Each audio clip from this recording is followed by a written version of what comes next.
I had a very, very interesting teacher who had been my drama club teacher. I told you I was drama club president, right? So I'm a very good traditional dancer and I love our culture and things like that. But that's not the story for today. So she sat me down and told me, Don, I've watched you for a while, even the time you've been a leader here, and I think there's something unique in you beyond your interest in being in the medicine fraternity and the medical world. I think you have something in business, and I think it's something you need to actually explore. Go to MOOBS and apply for a course, and you'll do something in business. So back in SMARC, there was an organization called Junior Achievement, Uganda, if you've heard about it. Junior Achievement is an entity, it's a global entity that goes to schools to try to instill entrepreneurship in the minds of young children. Please note that everything I'm sharing is connected to the dots of how I'll conclude this story. When they came to SMARC, they told us that we wanted to challenge you to start businesses in secondary school. Now, to us in school, how do I even start a business while I'm still in school? But Junior Achievement told us it was possible. So together with my friends, we started a business called New Reach. And the idea was that we wanted to produce a magazine, a student magazine, that was in the theme of edutainment. We educate young people and also entertain them. And the idea was to have it printed, make a number of copies, and so on and so forth. But this was supposed to be something competitive because other schools, top schools in the country were participating. But like any idea or opportunity, not every student was happy to be part of that idea. The ones that started, like some of us, started the idea, did the company, produced the magazine. And guess what? We actually won the national competitions in Uganda for running that company. And what was the reward? To be part of the Africa competitions in Ghana, Accra, to participate now with other people who are topped in other countries. That was my maiden experience in entrepreneurship, and that was my first trip outside the country. So, to many of our colleagues that had shunned the idea of starting a small business and so on and so forth, when they saw us rolling out our bags to the airport, because we're in Chisubi, so very close by there, they knew we were soon flying, and they were now probably learning a lesson out of it. So from that experience, she said, I saw what you did with Junior Achievement. I think you have something in business. She told me that.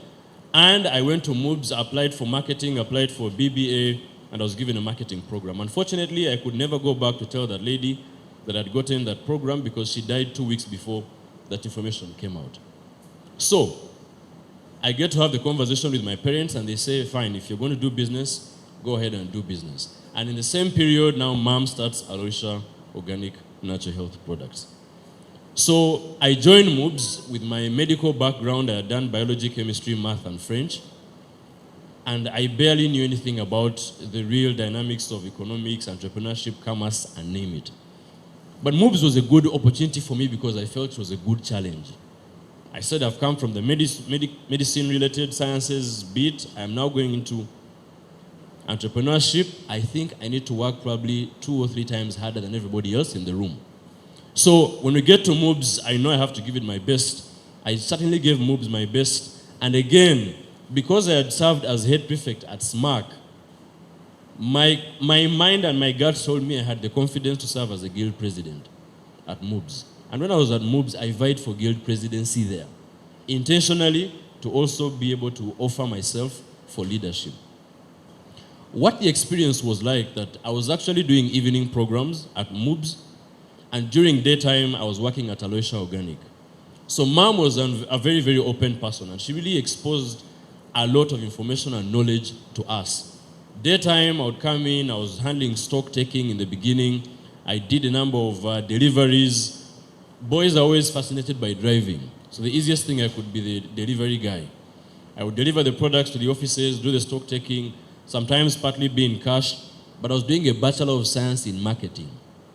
And every time I saw what they were teaching us, I was very, very excited to go back and share these things with Mom so we could implement them. And I had a chance to implement many of them. When Facebook was just really on the onset, I was opening up the accounts, ensuring we are communicating, taking good pictures of our products. But I can honestly say there was barely any passion for the business at the time. It wasn't my business. I had no interest in it. It was my mom's business. I was actually helping her. That's what I thought. So, interestingly, we ran through MOOBS. and I was successfully elected as guild president, a very good opportunity as well. My mom didn't really support the idea, but she gave me her car so I could stand outside of the rooftop and actually be able to say hello to people. But very, very interestingly, when I became guild president, it also gave me much, much more mentorship in line with leadership. I should say the degree was a good opportunity, but it also made me conflict a lot with mom. Because for mom, her background wasn't everything that she thought people had seen in books or whatsoever. Her background was her mindset, her zeal. So when the marketing world told me that to start a business or to launch a product or to go for an exhibition, you must draft budgets, look at your accounts, see what's possible, then you roll out. Calculated? Calculated? My mom didn't care to know what calculated risks we were talking about. If she said we are going to open up a branch in this docket, she said we're opening up that branch. And I was thinking, but that's not how things are done. And she was saying this is how things are done. And somehow, those things would work out. Those things would work out. So while I was in school, my mom was actually schooling me through her experiences. And that's something that the earlier generations really have in line with business. We come from the side of the education, what we think should work, everything should really fall in place, but sometimes it's never the case. And sometimes it takes that level of craziness to succeed in an industry where Nina Interiors is succeeding. Because many people are running similar businesses, but there's something different that they are doing. So we ran through the business, but I did mention that my mom had not gone very far in school, but she was the most passionate person about school. And she really wanted me to go to school. When I finished MOOBS, I told her I now want to take some time, work in the business, and maybe learn a few things, and then maybe later I can go for my master's. She told me, you're going to go for your master's immediately. And I was thinking, what's the rush? You have to go for your master's immediately. And at that time, by the way, graduation was done. Thank God I had gotten a first class, and MOOBS had retained me as a lecturer.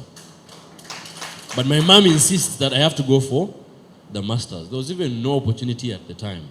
But on my graduation day, one of my teachers, Mrs. Sempa from SMARC, noted that, Don, with the track record you have generated of leadership, there's a university called University of British Columbia in Canada.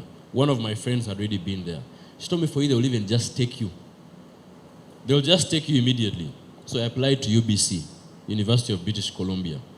And they were very, very swift with their responses. I was rejected. I was rejected. But I thought to myself, there must be something better. Remember I told you I had studied French in St. Mary's College, Isubi, and partly in Kampala Parents as well.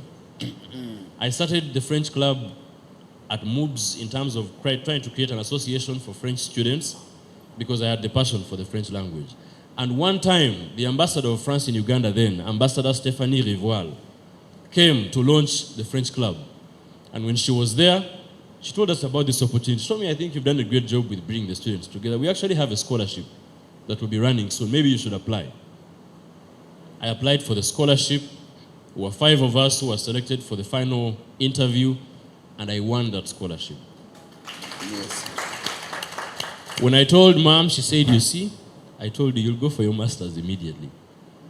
But before going for my master's, there are so many things that I kept observing from mom. Mom had built a network of friends. Some of them are actually here. Proprietor Numa, please. Thank you so much for having been a very, very good friend to mom. And because people like him had walked the journey, she was always really consulting. And what I liked about her, everywhere she would go, be it an event, be it an exhibition, Dr. Goodla is not here, but the sons are here, they know. She would take me and make sure she introduces me and says, please meet my son, this is my son, Don. Don, this is my friend, he's the proprietor of Numa. And for me, that, at that point, it doesn't really make a lot of sense because you're just meeting her friends. And you're trying to be a good son, so you say hello to them, you're polite. You don't know what the story will look like in the future. So I go to France, 2018. I do my Master of Science in Marketing at Montpellier Business School in the south of France. And I was able to successfully secure an internship at a company called L'Oréal. In Uganda, I think we call it L'Oreal. But I was there for 6 months. This is a cosmetics company. I think it's the largest cosmetics company in the entire world, headquartered in Paris. I stayed there for 6 months, And here I was thinking about my Aloesha in the mind and our cosmetics and how we are doing business. And then I'm here at L'Oreal thinking about doing business at an international level. I got great exposure, great experience, made friends, and for me that was really, really something dynamic. But remember, at the time still, Mom was running the business in Uganda, and I was always keeping in touch. I did mention I'm the firstborn, so at that time, all my siblings are in school. So she keeps me updated, what's going on, trying to improve packaging, all those things I tried to really work on before, because the Bachelor of Science in Marketing had given me that knowledge. So when I get done with the 6 months of L'Oreal, I had so much to share. I was really bursting with so much knowledge, information. I'm just awaiting graduation. So that was the end of 2019. So at that time, I was supposed to come back home because graduation was 2020, but I chose to actually stay in France for an extra month and a half. While I made the decision myself, I talked to Mom and she said, you need to come back now. And I told her, but I'm just about to graduate in about a month and a half. So if I come back, that's all, another ticket, I have to book another hotel when I'm back. She said, the business actually needs you need to come back. You've been sharing so many things with me, come back now and let's share together. So, of course, I listened to my mother and I fly back to Uganda. 2019, 2020. So I come back in 2020, February, and 2 weeks after I landed, they shut the borders of France completely due to COVID-19. All my friends who had stayed back could not even get to their homes. They got depressed, people got into trouble, and I thanked God who had spoken through my mother. Because a week after I landed, they also shut the borders of Uganda. I'm sure you heard of many families that had their people stuck on the outside. So that gave me a chance to now catch up on what the business looked like.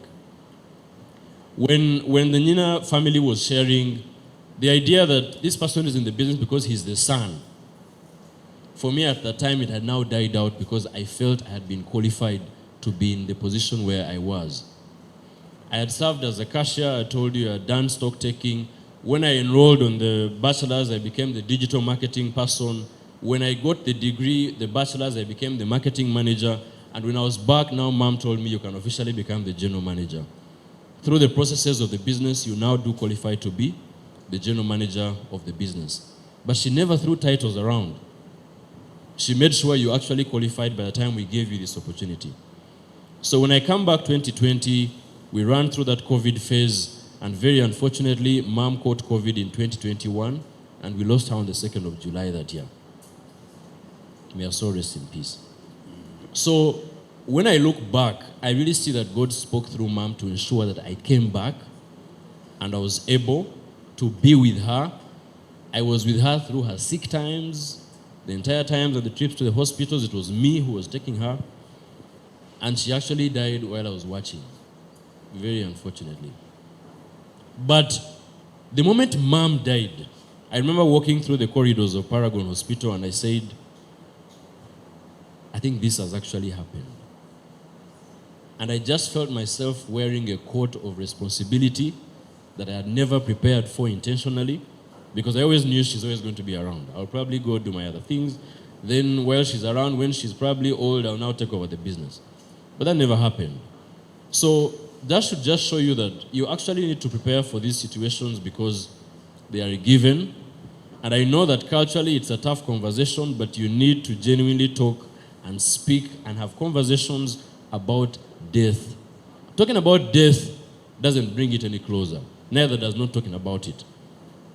So, both of them have no impact on the reality, but you need to actually talk about it. So when Mom passed, I now felt the responsibility to comfort my siblings because I'm a firstborn, but to also take over the business and actually manage the teams that we're working with teams of over 75 people, of which I was probably among the youngest in the group. So my siblings were still in school at that time, all of them. My sister who follows me was at law school in Makerere. I remember she got so depressed, we actually sat with her and resolved to take a dead year so she can really ease out and just allow herself to grieve. On my end, I have always felt I really never got the chance to grieve my mother because I don't know, there was not even time to start crying about. But I did cry back in my room. I felt it necessary to do so. But what I felt for me was the responsibility that I could not let down my mother. Because with the entire story I've shared with you intentionally, what excuse did I have not to take on the business successfully? She had mentored me, she had taken me to the best schools, educated me, like really showed me every possible thing I needed.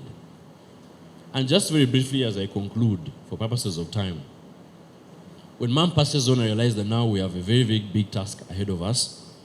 And at least I had really been part of businesses, the experience in France with L'Oreal. I had done so many things that showed me exactly how a business should be run. Mom, honestly, was a very, very blessed woman. I could call her a magician. Because even when we barely had any serious structures in the business, she got the business running. I think that's the powerhouse, either in women or in very, very phenomenal people and beings. She did keep the business running.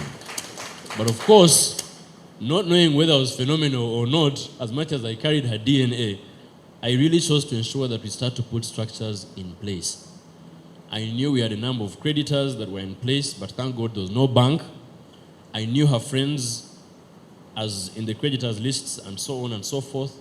I knew the challenge that we had before us, so I felt, one, establishing a management team that was solid was going to really help the business to thrive.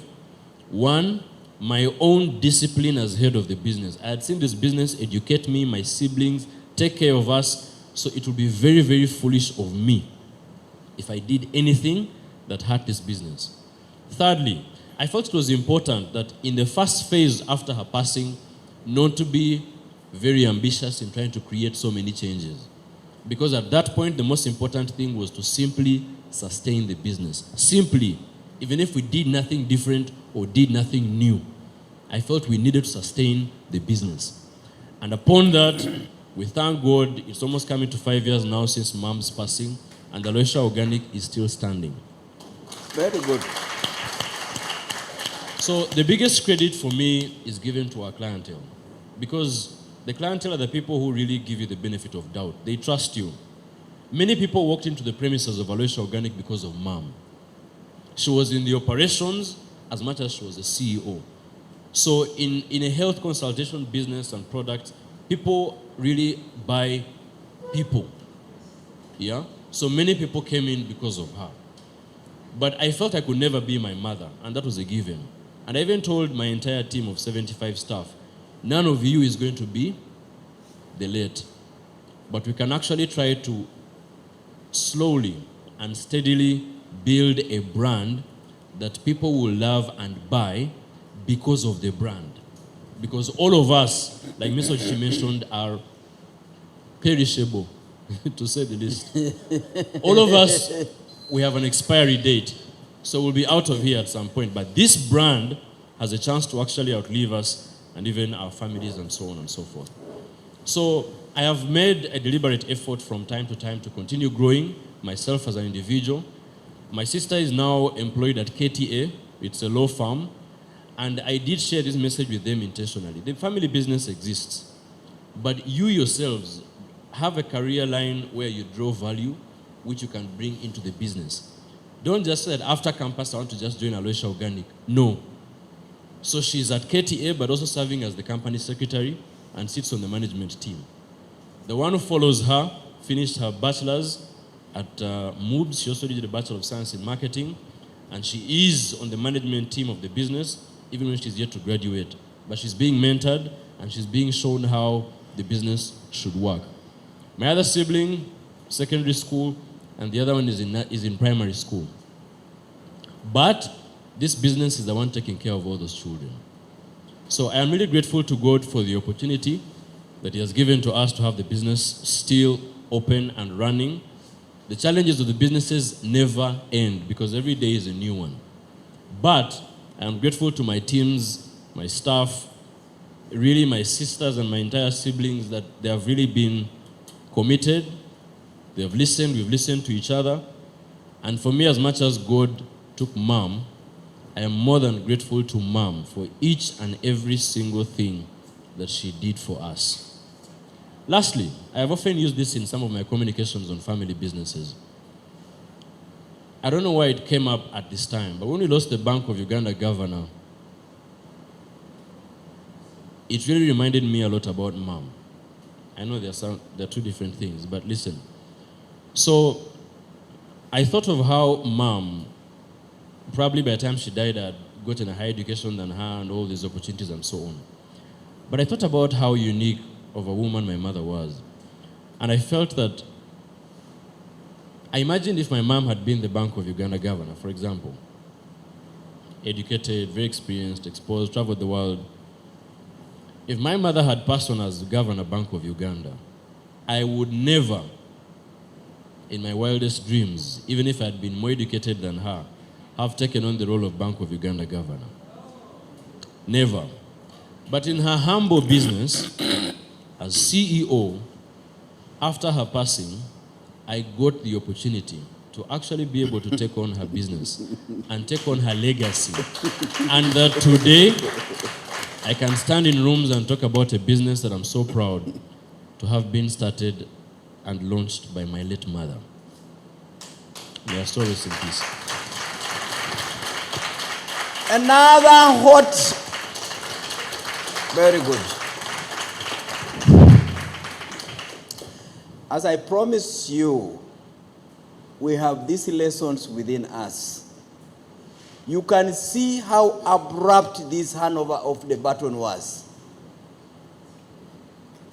Ill-prepared, but the game is do it now. With all explanations you could have given to say, I was not ready for that thing, that's why we closed it. And nobody would have blamed him. What a very interesting angle to all of us. You have a child, you have a son, you have never continued to expose them to the things. Your departure date, you don't even have control. The young man is pursuing his career. Abruptly, he's told, take the steering wheel. Here we are, it's 5 years. It's moving on. Let's have a few quick questions.